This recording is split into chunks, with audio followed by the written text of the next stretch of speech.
আর এটার কারণে সুন্দরবনকে ম্যানগ্রোভ বলা হয়। এই শ্বাসমূল যেগুলো আছে, লোনা পানি যখন উপরে উঠে আসে তখন এই শ্বাসমূলগুলা থেকে গাছে হচ্ছে শ্বাসটা নেয়।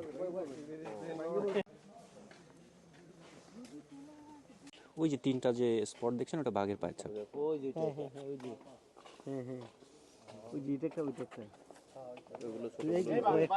বাঘের পায়ের ছাপ।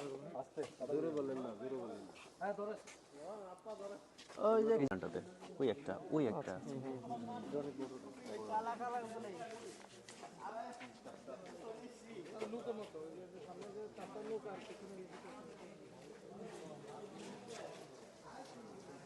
যেটাকে আমরা সুন্দরী গাছ, সেটা এইখানে সবচেয়ে বেশি দেখবেন সুন্দরী গাছ। সুন্দরবনে কিছু কিছু স্পটে কিছু কিছু গাছ হচ্ছে বেশি থাকে, তারপরে হারবাড়িয়া এখানে আপনি সুন্দরী গাছ বেশি পাবেন, এটা বলা হয়ে থাকে। আমরা যখন আসছি ভাটার সময় হচ্ছে বানরগুলা সব চরের দিকে বেশি থাকে, কারণ ওইখানে হরিণও চলে যায়।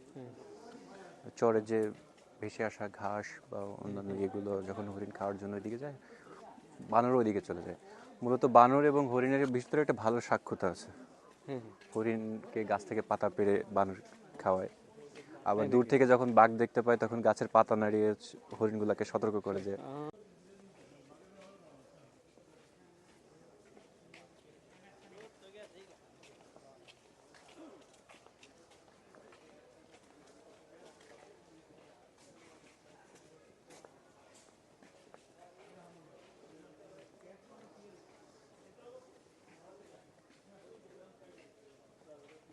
এই দুইটা সাইডে যা আছে ম্যাক্সিমাম সবই সুন্দরী গাছ, আর ফাঁকে ফাঁকে কিছু গেওয়া গাছ আছে।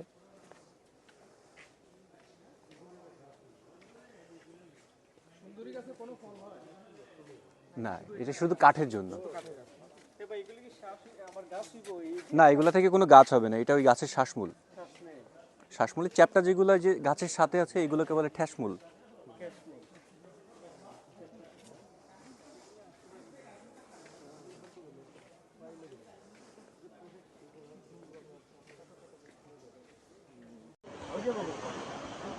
সুন্দরবন জামতলা সি বিচ, এটা হচ্ছে জামতলা সি বিচ। সবাই এখানে অনেক বড় বড় গাছ ছিল, সেগুলা সমুদ্রের পানির ঢেউয়ের ঘর্ষণে এগুলো আজ বিলাপ্ত হয়ে গেছে,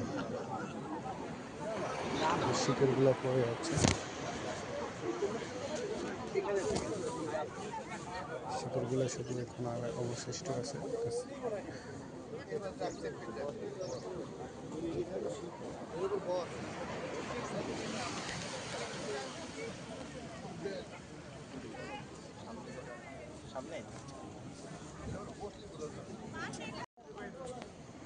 গাছের গুঁড়িগুলো দেখলে বোঝা যায় আসলে বেঁচে থাকার জন্য তারা কি পরিমাণ